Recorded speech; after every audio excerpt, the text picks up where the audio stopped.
Asian গেমসের আগে জার্মানিতে ক্যাম্প করতে যাওয়া নিয়ে অনিশ্চয়তার মধ্যে চূড়ান্ত দল দিয়েছেন পিটার গেরহার্ড। রাসেল মাহমুদ জিমি, আশরাফুল ইসলাম, আমিরুল ইসলামের মতো চেনা মুখরা ঠাঁই পেয়েছেন দলে। তিনজনকে স্ট্যান্ড বাইও রেখেছেন গেরহার্ড। তারা হলেন এম মেহরাব হাসান সামিন, আবেদ উদ্দিন ও নুরুজ্জামান নয়ন।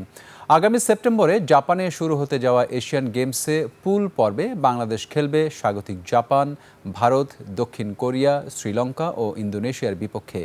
এই পর্বের সেরা দুই দল উঠবে সেমিফাইনালে, বাকিরা খেলবে স্থান নির্ধারণী ম্যাচে। প্রতিযোগিতা শুরুর আগে জার্মানিতে ট্রেনিং ক্যাম্প ও 16টি প্রস্তুতি ম্যাচ খেলার পরিকল্পনা জানিয়েছিলেন গেরহার্ড। কিন্তু ভিসা জটিলতায় জার্মানি যাওয়ার বিষয়টি থমকে আছে এখনও। সম্প্রতি ক্যাম্প করতে চীনে যাওয়ার গুঞ্জন শোনা যাচ্ছে। হতে হলে আমাদের অবশ্যই প্রিপারেশন নিয়ে যেতে হবে এবং এটাকে মাথায় রেখে আমরা কিন্তু কাজ করে যাচ্ছি দিনরাত। তো এখন সবকিছু নির্ভর করছে আসলে ভিসার জটিলতার কারণে, যেহেতু আমরা সময়ও কম পেয়েছি। আপনারা জানেন যে মাত্র 20 দিন আমরা ওয়ার্কিং টাইম পেয়েছি, এর মধ্যে সর্বোচ্চটা দেওয়ার চেষ্টা করছি। এখন বাকিটা আসলে নির্ভর করছে আমাদের ভিসার বিষয়টা।